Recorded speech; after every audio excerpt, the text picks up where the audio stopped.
साथियों सभी को जय भीम। आपका अभय न्यूज चैनल में अभिनंदन है। आज मैं आपको सबके द्वारा सुनी हुई कहानी एकलव्य की कहानी, लेकिन ऐसी चीजें हैं जो बताई नहीं गई। लिखा जरूर इतिहास, कुछ कुछ लिख दिया, जो 1% लिखा वो भी गलत लिखा। एकलव्य की कहानी ब्राह्मणों ने लिखी तो जरूर, लेकिन सच नहीं लिखी। उसको बहुत छोटा करके लिखा, उसको कमतर करके आका। जो वीर एकलव्य है उसको भी ब्राह्मणवाद से बहुत छोटा करके दिखाया है। साथियों, एकलव्य के पिता का नाम हिरण्य धनु निषाद जाति के थे। भील जाति, निषाद भील जाति। उनके पिता श्रृंगवेर राज के शासक थे। ये तो बताया नहीं कि निषाद राज जो भीलों का एक शासक जिनका नाम श्रृंगवेर था, उनके बेटे का नाम था एकलव्य। साथियों, तो श्रृंगवेर चूंकि राजा था, निषाद लोगों का राजा था, उसका एक अपना शासन था, ट्राइबल व्यवस्था थी निषाद राज के। तो उन्होंने कहा ठीक है, चलो बेटा तुमको पढ़ाने के लिए तो भेजा किसके पास? गुरु द्रोणाचार्य, जो उस समय धनुर्विद्या के माहिर गुरु माने जाते थे। एकलव्य गया, गुरुजी मुझे भी पढ़ाओ, मैं भी राजा का बेटा हूं। हैं? तुम्हारे पिता का नाम क्या है? उनका ये श्रृंगवेर राज का हूं मैं, और हिरण्य धनु नाम है। तुम्हारी जाति क्या है? अब जब जाति का मामला आया तो निषाद जाति का है, और निषाद जाति है शूद्र जाति है। ब्राह्मणवादी व्यवस्था में पढ़ाने का तो कोई मतलब ही नहीं होता। वो भी धनुर्विद्या, धनुष चलाने की, लड़ाने की, वीरता की क्यों बताएंगे? अरे वो तो क्षत्रियों को अकेले दी जा सकती थी। द्रोणाचार्य ने साफ साफ मना कर दिया, नहीं हम नहीं पढ़ाएंगे। बड़ी दुखी की बात। लेकिन जो लोग कुछ करना चाहते हैं उन्हें कोई नहीं रोक सकता। जो धनुर्वीर एकलव्य की तीव्र इच्छा, सीखने की तीव्र इच्छा है, जिसकी डिजायर है, इच्छा है, और तीव्र इच्छा शिक्षा प्राप्त करने वाली की हो, अगर किसी की भी हो, उसे कोई पढ़ने से नहीं रोक सकता।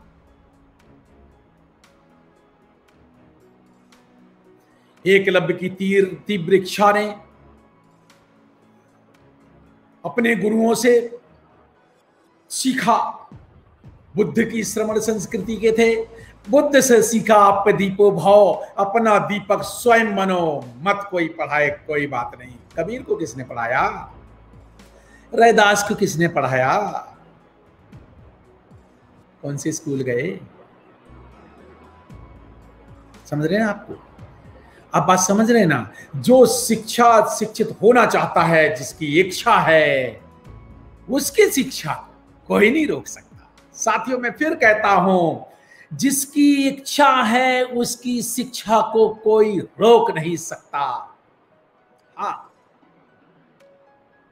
एकलव्य की इच्छा थी कि सर्वश्रेष्ठ धनुर्धर बनूंगा। द्रोणाचार्य ने बदमाशी की, हम तो यही कहेंगे ब्राह्मणवादी व्यवस्था के गुरु ने बदमाशी की। द्रोणाचार्य ने, और उधर एक और उसको, एक तो एकलव्य को तो शिक्षा दी नहीं, और उल्टा उन्होंने एक ठेका और ले रखा था। अजीब ठेकेदार थे द्रोणाचार्य, बड़े अजीब ठेकेदार। कौन से ठेकेदार? ठेकेदार इस बात के ठेकेदार कि नहीं अर्जुन, तो ही तुमसे ज्यादा दुनिया में और कोई धनुर्धर नहीं बनेगा। अजीब अजीब सा ठेका लेते थे ये ठेकेदार लोग, कि उन्होंने ठेका ले लिया, भैया इनका बेटा वही बनेगा और उसके अलावा कोई नहीं बनेगा। ये कौन सा ठेका था? कंपटीशन का मतलब ही नहीं, मतलब आपसे अच्छा कोई हो ही नहीं सकता। द्रोणाचार्य ने जो डिक्लेयर कर दिया। आज भी कंपटीशन कहां देते हैं ये सीन, सुप्रीम कोर्ट और हाई कोर्ट के जज आज भी कोई कंपटीशन नहीं देते। ये सब द्रोणाचार्य के पुत्र सुप्रीम कोर्ट और हाई कोर्ट में बैठे हुए हैं। ये इंडियन जुडिशरी सर्विसेज का आज तक इंप्लीमेंट नहीं होने देते, क्योंकि वो द्रोणाचार्य के पुत्र जो सुप्रीम कोर्ट और हाई कोर्ट में बैठे हैं वो जानते हैं कि कंपटीशन में वो मूल निवासी बहुजनों से भी उन्हें कंपटीशन करना पड़ेगा, और क्षत्रिय और वैश्विक वर्ग के लोग भी आ जाएंगे और ओबीसी आ जाएंगे।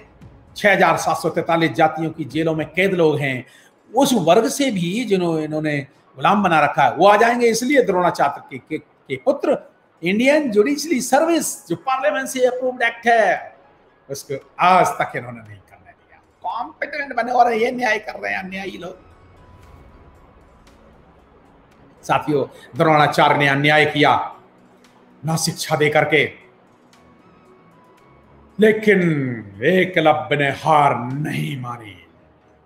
एकलव्य ने द्रोणाचार्य की बनाई मूर्ति ले भाई, उसी के आगे पीछे इतनी प्रैक्टिस की, या सेल्फ डिटर्मिनेशन से खुद इतनी प्रैक्टिस और इतने ज्यादा अभ्यास किया, इतनी लगन से सब कुछ छोड़ करके जंगल में चला गया और वन में जाकर के इतना अभ्यास किया, सर्वश्रेष्ठ धनुर्धर बन गया।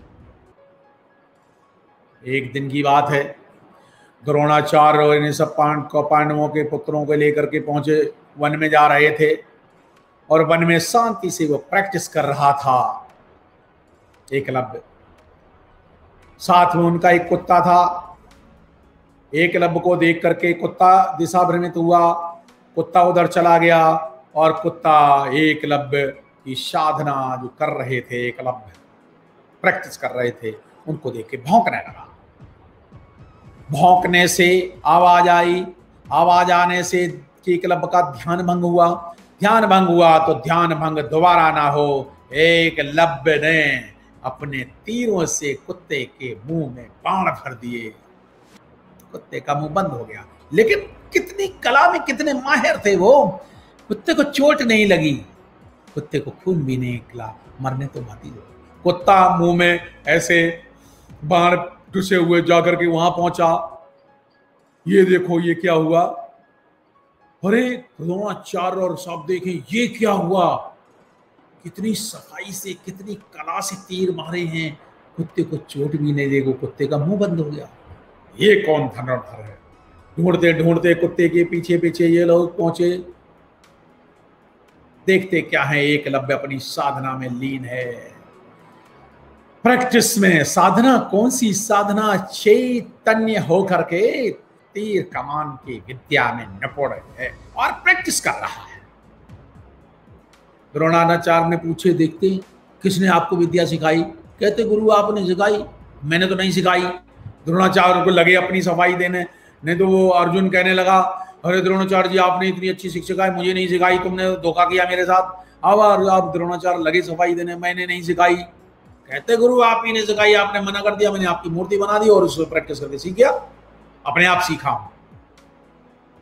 आप द्रोणाचार्य ने वही ब्राह्मणी दिमाग, षड्यंत्री दिमाग, षड्यंत्र तो यह कि अर्जुन से ज्यादा है वो हो ही नहीं सकता।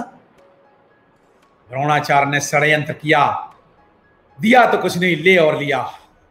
षड्यंत्र क्या किया कि मुझे गुरु दक्षिणा दो, और ऐसे भोले एकलव्य। आज के मूल्यवासी बहुजनों से कहना चाहूंगा, आज अब तुम एकलव्य बनना छोड़ दो, अंगूठा देना छोड़ दो, कोई दान दक्षिणा देना इनको छोड़ दो। दान दक्षिणा देकर के तुम इन्हें मजबूत बनाते हो और ये तुम्हें धोखा देते हैं, ये अंगूठा ले लेते हैं। अरे एकलव्य की संतानों, ब्राह्मणवादी व्यवस्था में तुम धन देते हो, गरीब तुम होते हो, उन्हें अमीर करते हो और वही तुम्हारा आरक्षण लेते हैं।